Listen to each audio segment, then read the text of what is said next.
Good morning. We are on the trail again. It is Friday.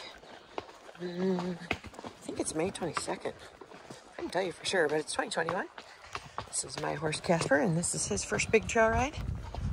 We're riding out from the Iron Mountain Horse Camp in Virginia, near Withville and Ivanhoe, Virginia.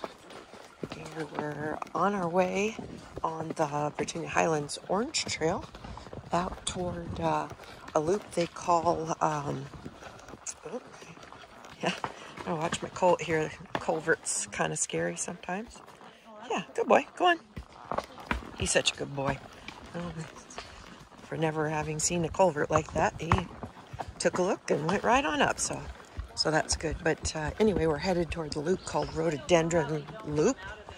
And we hear that the rhododendrons, they're wild, of course, and they are tall enough on both sides of the trail in spots to kind of make a tunnel up over your head. There's a left there. Is that anything? Or right there?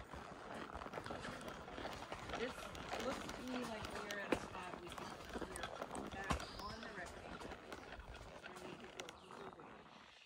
So, yeah, we're sorting out the directions with the Rambler app to make sure that we hit the right spots. The Orange Trail here is marked pretty well because it's a major thoroughfare called Virginia Highlands, but some of the rest of the trails are only kind of marked.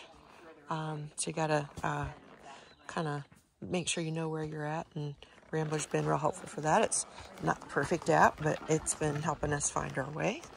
So yeah, my friends that are with me are navigating. It's nice when you're the one in the group with a colt that you don't have to do so much navigating. Yeah, so far we have gotten to each of our destinations. We rode up to some caves, and that went fine. We went right up there. Yeah, so we're on our way. Well, actually, we're on what they've called the Rhododendron Loop. Part of it's the Orange Trail, and we are headed in the right direction. So, yeah, you're welcome to ride along.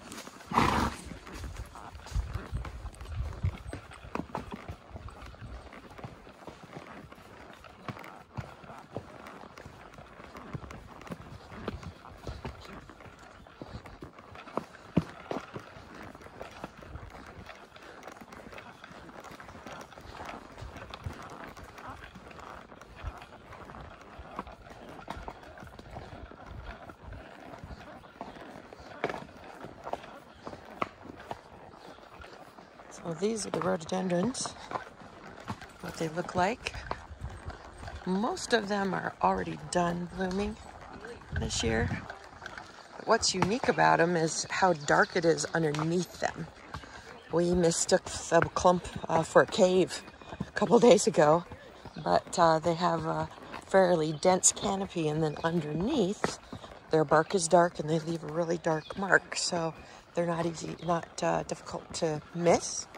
But yeah, they're, I don't know, 12 or 15 feet tall, kind of a multi-branched, either big bush or small tree. So yeah, we've seen quite a few of them blooming, but I think maybe we missed the most of them. We saw purples and pinks and a few orange rhododendrons. And the orange is just absolutely beautiful.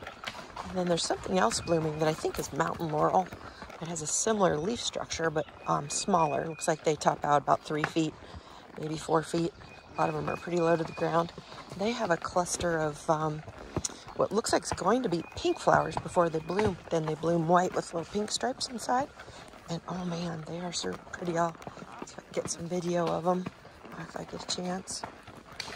Kasper's hanging back here a little bit. His buddy over here took a different path, and he's a little concerned that he's going a different way than his friend over there. But that's the life of a trail horse, and just something else that he's gonna have to get used to.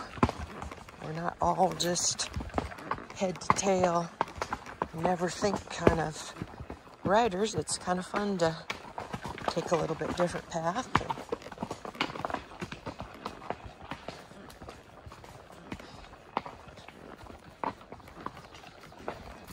Here she comes.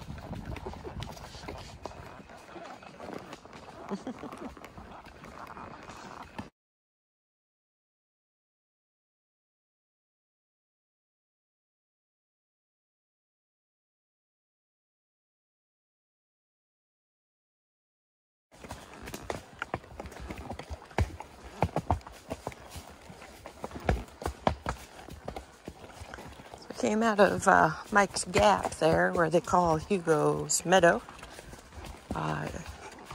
to the Four Corners and headed south out of there.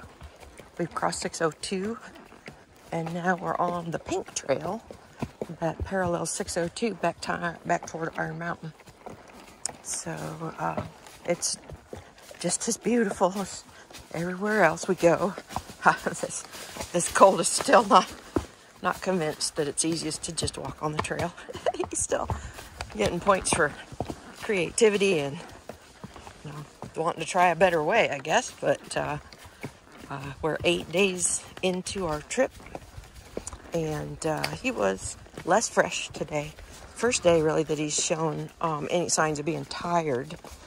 He was laying down in his stall at about 9:30 when I went to get him. Watched him for a while, make sure that he wasn't in any sort of distress. He didn't show any signs of having a tummy ache or being in pain in any way. He was just kind of laying in there drowsing.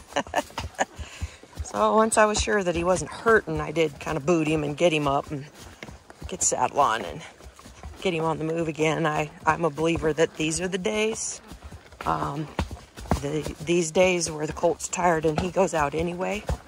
I think these are the days that teach him that, maybe they shouldn't be goofing around on the trail. Maybe it's going to be a long day or a long trip, and they ought to reserve some energy and not be goofing around and just take it easy. So I'm a big believer that this day is a big pivot in Kasper's trail ride career. That from this day forward, he'll remember what it's like to ride tired. And that when he's got some energy, he ought to hold some of it for later. So, as always, I'll just welcome you to ride along.